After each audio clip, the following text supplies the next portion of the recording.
Hello and welcome back to my Dinar Daily YouTube channel. Let's start the today information on dinar. I'm personally looking at April as a very big month for possible things to happen. I believe the dinar can very likely revalue in the month of April. As much as I want the revaluation to happen tomorrow, I'm also trying to figure out the pieces and what's happening behind the scenes with the country of Iraq. April 11th is the vote. The speaker confirmed it on camera. The coordination framework said no postponement. That vote unlocks the president. The president unlocks the prime minister. The PM unlocks borrowing authority, the budget, and the HCL. Iraq will be the fifth largest Arab economy in 2026, with expectations of continued growth until 2030. They've been working on this for 3+ years. What they've done is set the stage. They are supporting the fact that whenever they do a real effective exchange rate adjustment, they can do it effectively immediately. Those are some of the words from Malak. They did it in 1460 to 1310. A real effective exchange rate can be managed when it's fully prudent to do so because of all the things they've done. They have a system in place to do so. It's all over the news calling for us to join with Iran. Remember, it's the Iranian media in your country that infected you that's saying these stupid things. Iraq joining the war with Iran is delusional. It is a comical statement. Sadr is nothing but a puppet on a string from Iran. Iraqis are protesting. This can never be good. There are thousands of them protesting the war and the fact that Iraq is in the middle of a conflict they did not ask for. Perhaps the Iraqis are feeling helpless.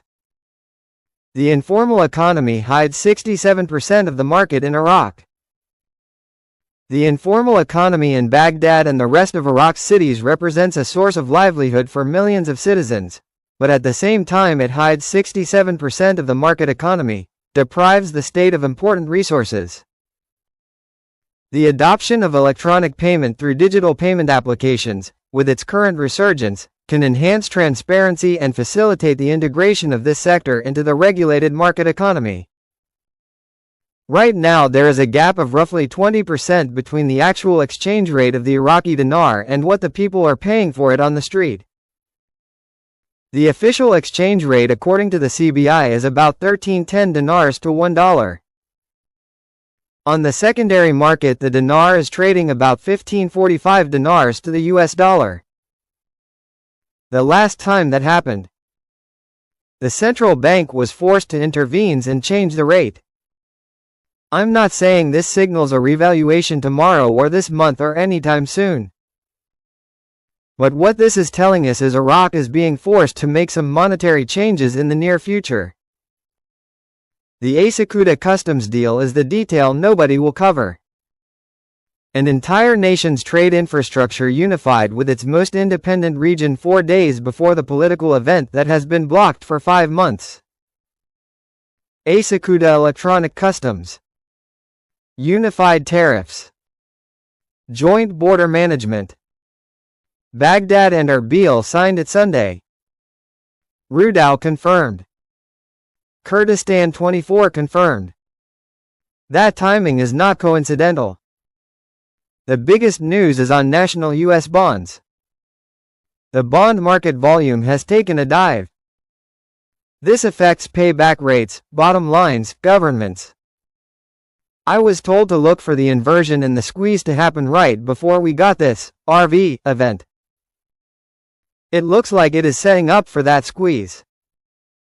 Trump, we will leave Iran within weeks and a new regime is now in power in Tehran.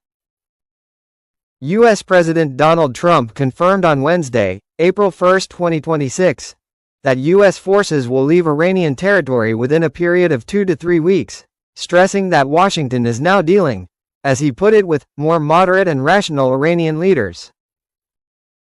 Trump said that a complete regime change has taken place in Iran, and the current U.S. administration is negotiating with a new, more rational group, noting that Iran's departure will directly impact lower energy prices. President Trump talked about. He wants to end to this war in 1 or 2 weeks, maybe 3. But what has to happen to have a so-called ceasefire is for the Strait of Hormuz to be fully operational and open. Let that oil flow through it. Let those tankers go through without interruption. President Trump does not want to do boots on the ground.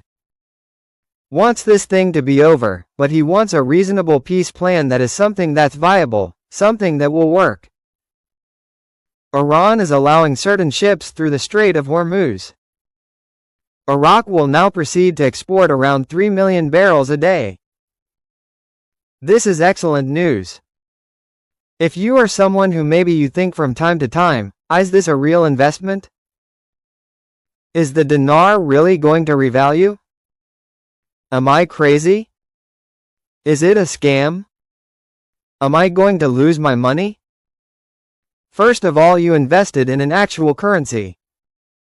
A currency is not a scam. I could sell all my dinar back to the exchange center I bought it at right now. You invested in a currency. A currency is not a scam. You should feel very, very good about the investment you're in. Iraq is not a war-torn backwater. Thank you for watching.